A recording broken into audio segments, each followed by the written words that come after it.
Alhamdulillah nahmaduhu wa nasta'inuhu wa nastaghfiruh wa na'udzu billahi min shururi anfusina wa min sayyiati a'malina.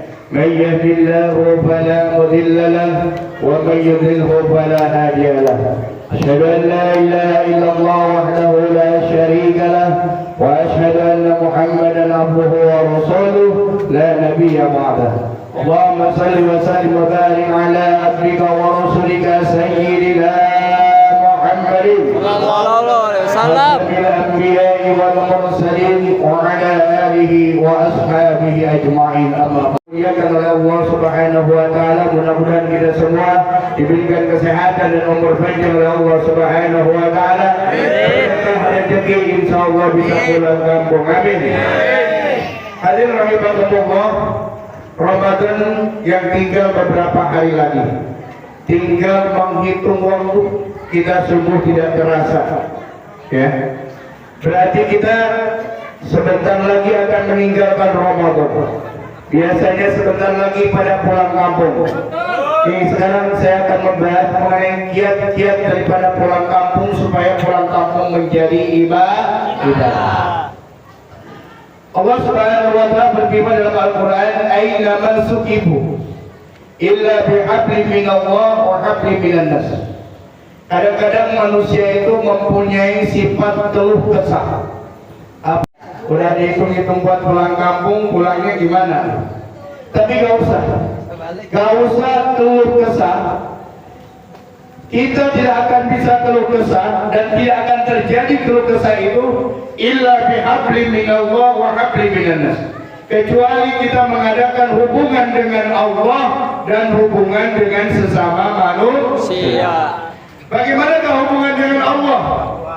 Hubungan dengan Allah, wa'budullah wa la tusyriku bihi syai'an. Sembahlah Allah. Jadikan Allah sebagai Rabb kita, Allah sebagai Tuhan kita, sebagai bukti penyembahan kita kepada Allah, sebagai bukti kita orang beriman kepada Allah.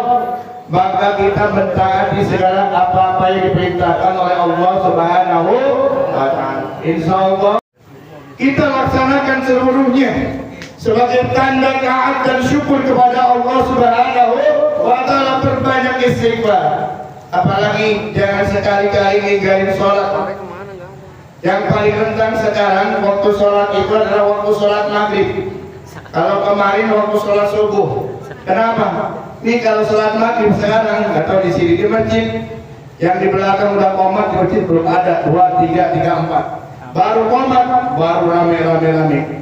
Maklum. Padahal kita kalau waktu maghrib itu silakan berbuka puasa, setelah itu tinggalkan dulu wudu, melaksanakan sholat. Bapak-bapak ke masjid, bapak-bapak ke musola. Begitu buka, minum, makan, udah ke masjid. Bisa. Yang kedua, kita melaksanakan sholat, kita melaksanakan ibadah puasa, jangan sekali-kali meninggalkan sholat. Rentangnya juga di waktu subuh, ketika perut kita kenyang, habis sahur, biasanya kenderan, ngantuk, tidur, malas untuk melangkahkan ke masjid dan sholat subuh. Di sini ya dekat ya, tinggal turun doang. Tapi alhamdulillah sekarang di masjid dibandingkan sholat tarawih setengahnya, kalau subuh masih banyak sampai keluar. Alhamdulillah.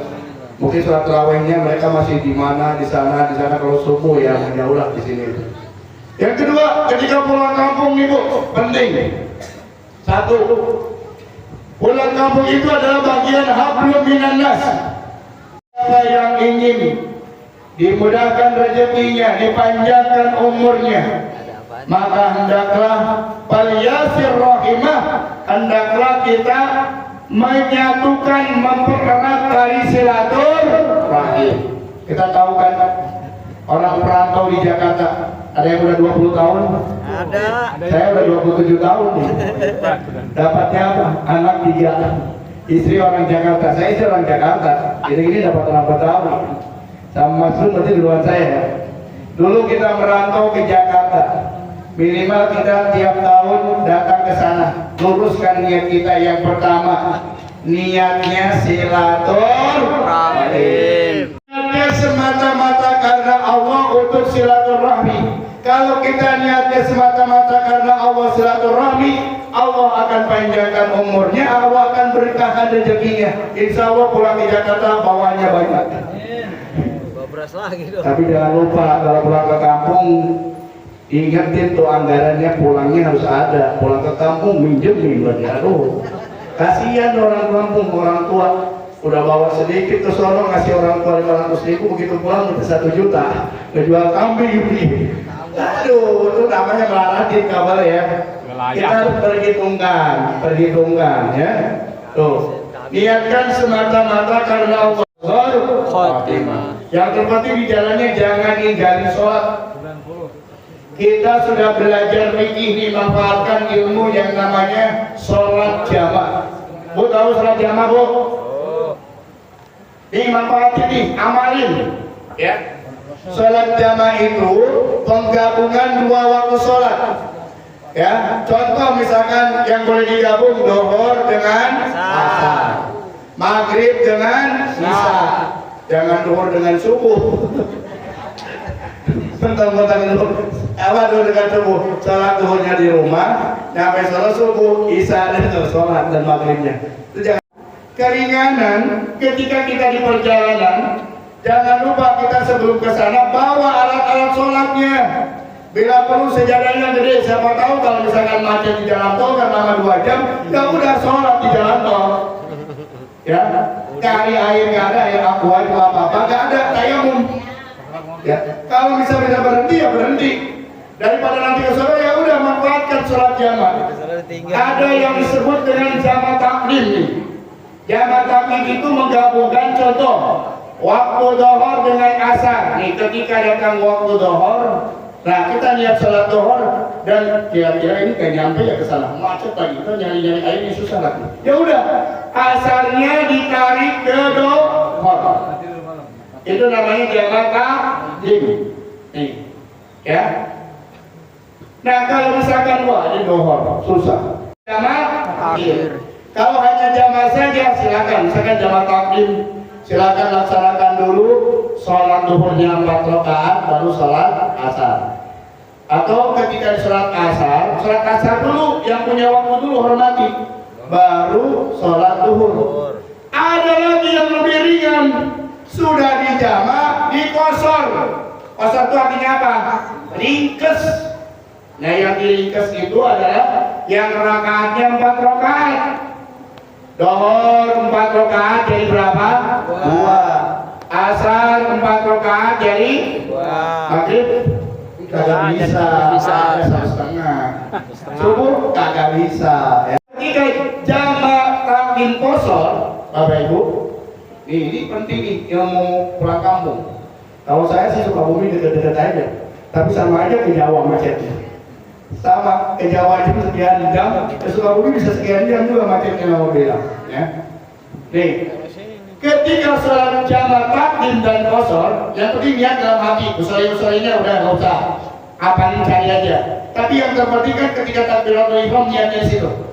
Niat itu di dalam hati, itu yang terpenting ya. Gelembok nanti dari usul itunya panjang ya. Itu aja lah simpelnya. Maka ketika Bapak Ibu melaksanakan sholat jamaah takdim, contoh antara zuhur dengan asar dan dikosor, maka ketika sholat zuhurnya yang tadinya 4 rakaat menjadi berapa?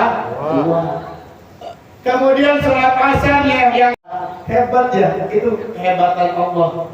Jadi la yukallifullahu nafsan illa wus'aha. Jadi yang nama kewajiban dari Allah itu tidak menyusahkan, Allah mudahkan. Kalau tahu ilmunya, ini dengerin aja, Bapak Ibu dan ngaji fikih ini hanya ngingetin saja, ya. Nanti lebih jelas lagi silakan baca lagi, ya. Kalau nggak bisa lagi tanya Bang Google. Yang penting dasarnya udah tahu dulu ya. Jadi ketika nanya Bang Google udah tahu dulu nih, gitu kan. Nah itu. Nah begitu juga ketika jamaah takhir dan kosor, Bapak Ibu, sama sholat zuhurnya dibawa ke asar. Sholat asar dulu tuh, sholat asar yang tadinya 4 rakaat karena kosor menjadi berapa?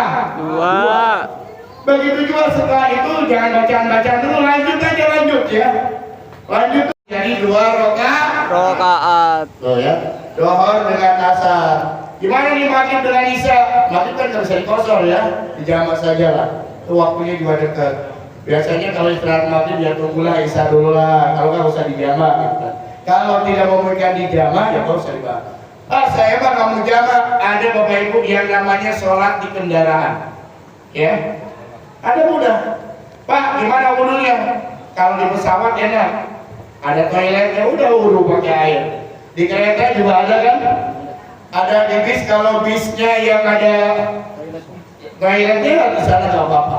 Pak, nggak ada tayamum. Ya, tayamumnya pakai apa? Pakai debu.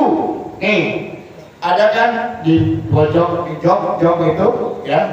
Lihat kan yang tayamum, plak, gitu kan, Bapak Ibu, cari ke bulan di sana, insya Allah bersih. Ini, kalau memang waktunya, kalau dia pas menuju, pas mobil dia pas ke kiblat ke arah barat, ya sudah. Pak, nggak ada, ya udah kita kan ke Jawa ke arah mana? Timur, paling utara dikit ya. Ya udah, duduk. Yang penting niat di sana. Contoh misalkan dari sholat zuhur, Allah bayangkan bahwa kita menghadap ke kiblat. Ya, biasa aja seperti sholat biasa. Tapi dalam keadaan duduk di jok, kalau misalkan ruku ya mau mungkin dikit, sujud mungkin dikit.